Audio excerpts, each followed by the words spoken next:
একটা 13-14 বছরের ছেলে গেম খেলে শুধুমাত্র তার ফ্যামিলিকে বাঁচানোর জন্য। আর সেই ছেলেটা যদি একদিন গেম খেলা বাদ দেয় তাহলে হয়তো তার ফ্যামিলিকে না খেয়েই মরতে হবে।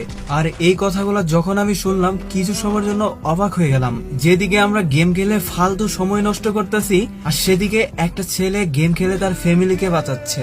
আর আপনারা এই ছেলেটার পুরো ঘটনাটা শুনলে কিছু সময়ের জন্য অবাক হয়ে যাবেন। আর আপনি যদি গেম প্রেমী হয়ে থাকেন তাহলে আপনার চোখ দিয়ে পানি চলে আসবে। সেদিন একটা টুর্নামেন্ট খেলতে গেছিলাম, তারপর লক্ষ্য করি সেখানে একটা ছেলে তার টিমমেটদের বলতেছে আপনারা একটু ভালো করে খেলেন, আর আমার যেভাবে হোক এই ম্যাচটা জিততেই হবে, নয়তো আমার বাবা মা চিকিৎসার অভাবে না খেয়ে মারা যাবে। তখন আমি সেই ছেলেটাকে কৌতূহলিক ভাবে জিজ্ঞাসা করলাম, কেন তোমার আব্বু আম্মুর কি হয়েছে?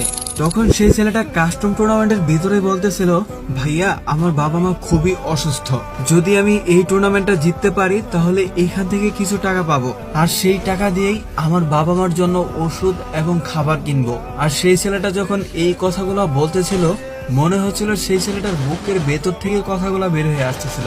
তখন টুর্নামেন্টের ভিতরে বাকি সকল মানুষ তার কষ্ট না বুঝতে পারলেও আমি বুঝতে পেরেছিলাম সেই ছেলের কষ্টটা।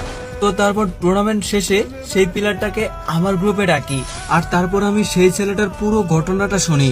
আর পুরো ঘটনাটা শোনার পর লক্ষ্য করি আমার চোখের কোণায় জল এসে গেছে। আসলে সেই ছেলেটা একটা মধ্য